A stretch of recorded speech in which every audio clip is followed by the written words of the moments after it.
Today, I'm going to show you how to create these whimsical mushroom pin cushions.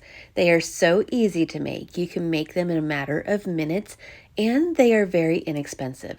So if you want to add a touch of whimsy to your sewing room, here's how to do it. First, start with a 3-inch styrofoam or foam ball. Cut that in half. I used a knife on a cutting board, and then I kind of smoothed off the bottom by rubbing it along the counter.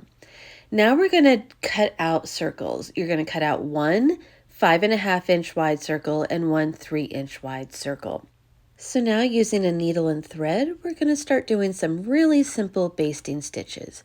I started stitching about 1/4 of an inch or a little bit more from the edge, and these do not have to be perfect. Basting stitches are just long stitches, about 1/2 inch, maybe an inch wide, that you put along the edge, and then you're going to gently pull on that thread, and they're going to start gathering.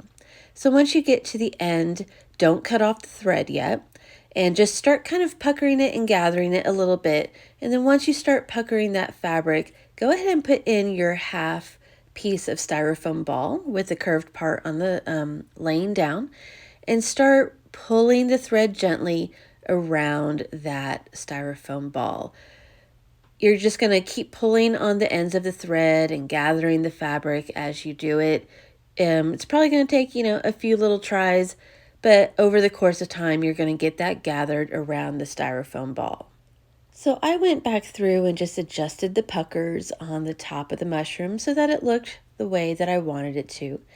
And then once I was happy with where they were, I am going to pull those threads and knot them tightly. Then I'm going to be cutting off the extra thread. So now you're going to be using that smaller circle of fabric and creating the base of the mushroom cap. This is a really large circle. You can make it smaller if you choose, but it does help with the ease of turning under the edges and then pinning them, because if you don't have enough extra, then it's really hard to turn under the edges and to pin. And you can gather and pucker these turned under edges as you want. Just put pins in all the way around to keep that secure. And this is what it's going to look like after you've turned under that seam. Now we're going to use another piece of needle and thread and attach that base piece of fabric to the top. So I'm just putting the needle through the seam allowance that I just turned under on that smaller circle, and then picking a little bit of the fabric up from the gathered part that is covering the cap, and then just pulling it tightly. Now with all these pins around that mushroom cap, it is probably going to get the thread caught up in there. So do this slowly, and it's not that hard. You just kind of have to be slow about it. So once you've done all that, this is what it's going to look like. Now it's time to hot glue that cap on top of a spool of thread.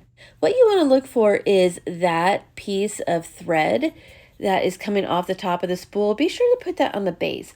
That way, if you ever want to use this spool of thread, you have access to the thread that is there. The spools of thread that I got are among the most cost-effective at about 50 cents a spool. I'll put a link in the description below.